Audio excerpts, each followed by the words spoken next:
This week's menu items came at the request of SimmeringSouppot from Reddit. Thank you so much for the kind words, and I hope you enjoy the video. Order in!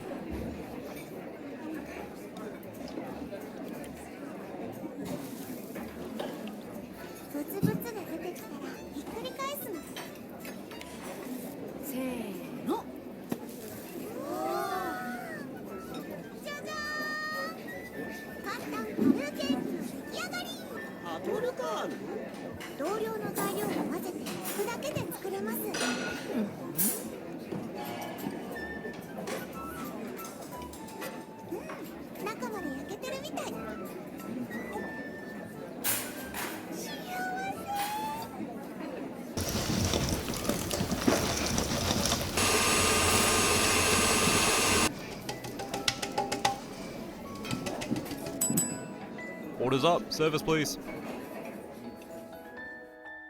For our Parue cakes, into a large mixing bowl we add 1 cup or 130 grams of all-purpose flour, 2 tablespoons or 24 grams of white sugar, 1 teaspoon or 5 grams of baking powder, and 1 gram of fine sea salt before whisking to combine. Next, into the mixing bowl we'll add 1 cup or 250 ml of coconut milk and crack in 1 large egg. We'll mix that together until everything is nearly combined before adding in 1 teaspoon of vanilla extract and 2 tablespoons or 28 grams of melted unsalted butter. Everything is then whisked together until just combined. It's fine for lumps to remain in the batter because it's more important to not overwork the gluten, as this will result in a gummy texture once the Parue cakes are cooked. Moving over to the stove, we'll heat a non-stick frying pan over medium heat and spread around 1 teaspoon worth of butter with some paper towel. When the butter is melted and begins to foam slightly, we're going to add in 1/3 of a cup of the batter and cook the Parue cake for roughly 2 minutes or until golden brown on the bottom.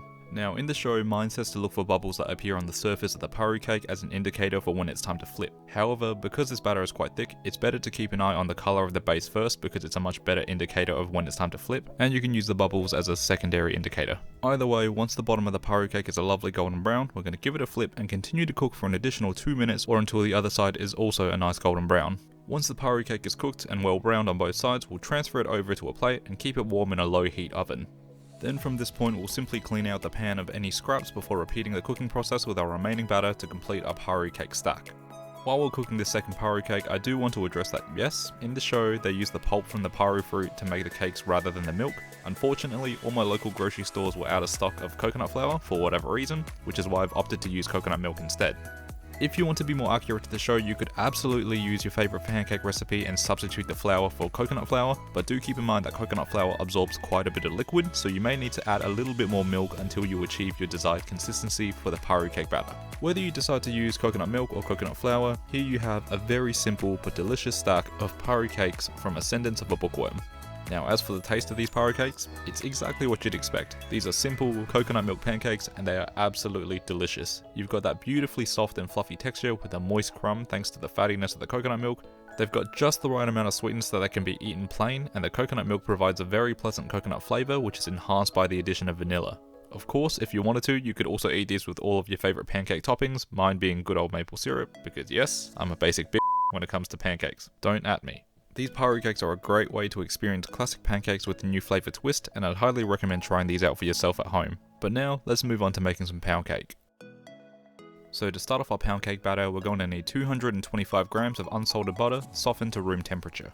This means you can press into the butter and make an indent, but it will still hold its form. Now we're going to cut this butter up into smaller pieces before placing it into the bowl of the stand mixer. Don't throw away the butter wrapper either, because it's important for later. Next we turn on the stand mixer onto medium speed and beat the butter until it becomes light, fluffy and creamy, which takes around 5 to 7 minutes. Halfway through the beating process we'll scrape down the sides of the bowl to ensure that all the butter is being mixed evenly. While the butter continues to beat away in the mixer, we're going to double sift 195 grams of all-purpose flour into a separate bowl to remove any lumps before setting it to one side. While I'm sifting the flour, I'd like to mention at this point that for this recipe, much like the Parue cake recipe, this is going to be my take of the pound cake that was made in the show rather than a direct replication. The main reason for this being that traditional pound cake recipes used an entire pound each of flour, eggs, butter and sugar, which is perfectly fine, but that makes a lot of cake. And in Anime Kitchen, we try to be mindful of food wastage, which is why we're making a smaller batch of cake today. Either way, once the butter is creamy and fluffy and looks something like this, we need to introduce 225 grams of sugar and 2 grams of salt into the butter. To do this, we'll once again set the mixer to medium speed, and as it's beating, we'll pour in the combined sugar and salt into the bowl in a slow and steady stream. Once all the sugar and salt has been added, we'll let this mix for an additional 2 to 3 minutes, making sure to scrape down the bowl halfway through to ensure all the sugar is being creamed together with the butter. Once everything in the bowl looks nice and creamy, we'll start adding in one large egg at a time and allow that to mix for roughly 30 seconds or until it's just incorporated. Then we'll scrape down the sides of the bowl before repeating this process of beating and scraping down with the remaining 3 eggs. When we're at the point of adding in the final egg, we'll also add in 2 teaspoons or 10 ml of vanilla extract. Once all the eggs have been incorporated into the butter, we can remove the bowl from the stand mixer and set the mixer to one side. Going back to our flour, we're going to add 1 teaspoon of baking powder and mix these together before adding roughly 1/4 of the flour mixture into the mixing bowl. From this point, we use a rubber spatula to gently fold the flour into the eggy, sugary butter mixture until no dry streaks of flour remain. Once that has been achieved, we're going to repeat this process 3 more times until all of the flour has been delicately folded into the batter. Now, if you see that there are still little lumps of butter that haven't been completely beaten into the cake batter, it's not the end of the world as they'll just melt away once the cake goes into the oven anyway, so no stress. Once the cake batter is thick and homogeneous, set it to one side and we can focus on preparing our cake tin. In the show, it looks like mine baked the pound cake in a round, so we're using a 20cm springform cake tin today. I'm not a real fan of this, but we'll get into that later. Now, here's a little baking tip for you. The butter wrapper that we saved from earlier still has leftover bits of butter on it, which makes it perfect for greasing the bottom and sides of your pan without getting your hands all oily. So once we've coated the pan liberally in butter, we're going to add in a large pinch of all-purpose flour to the base, and then we're going to continually turn the cake around and ensure that the base and sides are completely coated in flour. Now that our cake tin has been prepared with the flour and the butter, we can pour in our cake batter and spread it out in a nice and even layer using the spatula. Give the pan a gentle shake to help with leveling it out, and then we're going to place the cake into an oven preheated to 170 degrees Celsius for 40 minutes. After 40 minutes, you'll want to rotate the cake around and continue to bake for an additional 20 minutes. 1 hour later and our pound cake is out of the oven, and when a cake tester is inserted and removed, it's free of crumbs, so we know it's cooked. And now let's get into why I didn't recommend using a round cake tin. You can see that while the cake isn't burnt, it's definitely a lot darker than what you would expect from a pound cake.